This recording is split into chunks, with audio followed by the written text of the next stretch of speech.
문학강의 22, 메타버스 AI 문학학교 문학평론가 이현우 교수. 시의 제목에 관한 소고. 1. 들어가기. 언제인가 안도한 시인의 제목은 시쓰기의 처음이자 마지막이다라는 시론을 읽어본 기억이 떠오른다. 그때 읽어본 시론을 어디서 읽었지 하고 나름대로 여러 인터넷 사이트를 뒤졌지만 찾지를 못하고 그냥 나의 뇌에 각인된 내용을 재구성해서 이번에 강의 주제로 삼는다. 또한 시의 제목에 관한 소고를 강의 주제로 삼은 나름의 이유를 먼저 밝혀둔다. 시와 이야기에 올려진 어느 벤치님의 시가 정말 너무 좋아 나의 혼을 확 잡고 놓아주지 않는데, 시와는 달리 시의 제목이 시제라 할 수 없기에 시의 제목이 얼마나 중요한가를 벤친 여러분도 함께 알으시라는 의미에서 본 강의를 올리는 것임을 밝힌다. 안도한 시인은 시의 제목의 중요성을 강조하면서 음식점 간판 이야기로 비유해서 이야기를 전개했는데, 나 역시 그 비유를 통해 나름대로 깨우치는 바가 있어 그때의 기억을 더듬어 본다. 음식점의 간판에 새겨진 상호, 간판의 크기, 글자체, 디자인에 따라 그 음식점의 역사와 음식의 맛을 짐작해 볼 수 있듯이 시의 제목도 이와 같다는 것이다. 이러한 전제하에 시의 제목에 관한 나름의 견해를 서술해 볼까 한다. 이 시의 제목에 관한 여러 견해. 김준수는 시의 이해와 작법 자유지성사에서 시인이 제목을 붙이는 방식에 따라 시인의 태도가 결정된다고 말하고 있다. 그에 의하면 시를 쓸 때 제목을 붙이는 세 가지 태도가 있다. 첫째는 미리 제목을 정해 두는 것, 둘째는 시를 완성한 뒤에 제목을 다는 것, 셋째는 처음부터 제목을 염두에 두지 않는 것이다. 그는 스타일리스트답게 시의 의미와 내용을 중시하는 휴머니스트들과 일정한 거리를 두고 말한다. 제목이 정해져야 시를 쓸 수 있는 사람은 내용에 결백한 나머지 시의 기능이 중요한 면들을 돌보지 않는 일이 있다며, 시의 형식에 따라 내용이나 제목이 얼마든지 달라질 수 있다고 강조한다.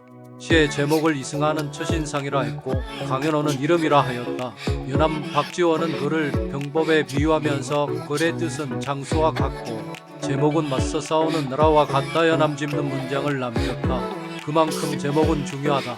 한편의 시작품은 여러 부분이나 요소들이 모여 전체의 구조를 이루는데, 이때 제목은 전체 구조를 한 곳으로 봉집하는 역할을 하면서 한편으로는 구조의 확장에 기여하기도 한다. 강현호, 주제의 구형과 제목 붙이기. 다음은 백석 시인의 시 메시소리를 감상하고 시의 제목이 얼마나 중요하고 독자가 어떻게 반응하고 관심을 갖는지를 알아보자. 메시소리 백석. 처마 끝에 명태를 말린다. 명태는 꽁꽁 얼었다. 명태는 길다랗고 파리한 물고기인데 꼬리에 길다란 고드름이 달렸다. 해는 저물고 날은 닭하고 볕은 서러우게 차갑다. 나도 길다랗고 파리한 명태다. 문턱에 꽁꽁 얼어서 가슴에 길다란 고드름이 달렸다. 백석의 시 메세소리 전면에 메세소리는 건 메세가 빠뜨리고 간 깃털 하나 보이지 않는다. 오로지 처마 끝에 명태와 이를 동을지한 시적 화자 나만이 꽁꽁 얼어 있을 뿐이다. 백석은 왜 이런 제목을 택했을까? 독자가 전혀 뜻하지 않은 의외의 제목을 제시함으로써 제목과 내용 사이에 낯설게 하기에 효과를 노리고 싶었던 것일까? 아니면 시각과 초각이 압도적으로 지배하는 이 시의 배경음악으로 메세 소리를 삽입해 청각적 효과를 가미한 것일까? 후대에 이 시를 읽는 독자인 우리가 심심해할까봐 일부러 그랬을까? 이 짧은 시 한 편을 두고 이런저런 생각을 접었다 폈다 하는 이유도 시에서 제목이 그만큼 중요한 탓이다. 다음은 시와 이야기에 올려있는 박형기님의 시 마당에서 본 풍경을 감상해보자. 마당에서 본 풍경. 박형기. 처마 밑 구렁진 빗물에 든 초승달. 바람이 흔들고 개가 핥고 날랜 족제비 갸웃한다. 대청화로 석가래 지늘굴 무로 토한 제비. 여섯 먹성에 늦도록 쉴 새 없고 지옥수수 마름 엮어 기둥에 그네 타고 수수 모가지 바람을 기다려야 한껏 너풀대다. 눈 어둡다 환히 걸어준 백촉청구. 전기세 근심에 30촉으로 바뀌고 날씬한 달은 살이 찌는데 밤새 새끼 꼬는 아버지는 여여간다. 박형기의 시를 대할 때마다 나는 전율을 느낀다. 마치 나의 롤모델로 삼았던 백석 시인이 살아오신 것 같은 착각을 일으키기 때문이다. 그만큼 그의 시는 흠잡을 데 없는 시의 창출로 시의 속성인 아름다움과 진실을 담아내고 있고, 또한 풀어내는 시어들이 백석 시인의 기법을 그대로 재현하고 있다.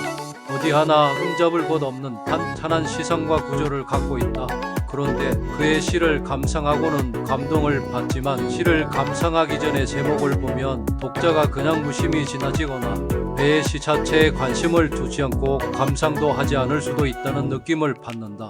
시는 시인의 이야기가 아닌 화자라는 대리인을 데려다가 화자의 이야기처럼 써야 하는데 마당에서 본 풍경이라 기술되고 보니 시가 아닌 마치 수필 같은 수상문 같은 걸 제목으로 느낌을 주고 시인의 직접 화법 같은 진술로 다가오기 때문이다 하여 이 시의 제목을 심도 있게 고민해 보기를 권하고 만일 적절한 제목을 만들기 어렵다면 화자의 이야기처럼 느낄 수 있도록 마당에 노래마당한 마당 등으로 하여 있는 하나의 시 이 제목이 설명적 느낌이 없도록 하라는 충언을 드린다. 다가는 걸 제목을 처음부터 붙이든 나중에 붙이든 그건 별로 중요하지 않다고 본다. 제목을 어떻게 붙일까 고심하는 그 과정이 창작자에게는 중요하다. 제목을 붙이는 일이 시쓰기의 처음이면서 마지막이라고 생각하라. 제목이 시의 성패를 좌우할 수도 있다고 생각하라. 제목을 고치거나 바꾸는 사이에 시는 진화하거나 퇴보하거나 둘 중 하나의 길을 간다. 그것은 제목이 시의 내용과 서로 밀고 당기는 관계에 놓여 있어서다. 한도연, 실제로 제목을 이렇게 붙여야 한다는 지인들의 조언도 적지 않다. 시의 내용이 추상적일 때는 구체적인 제목으로, 구체적일 때는 추상적인 제목을 붙여주면 박재천, 시를 어떻게 고칠 것인가? 문학 아카데미 좋다는 의견이 누가하면 이지엽은 제목을 직접 드러내지 않는 것이 시의 격조와 긴장을 높이는데 효과적이라면서 궁금증을 유발하게 하는 방법과 수로를 생략하거나 놀라움을 나타내거나 감탄형으로 처리하는 방법을 제시하기도 한다. 그리고 성적 호기심이나 관능적인 욕구를 자극하는 방법으로 선정적인 제목을 다는 경우도 예를 든다.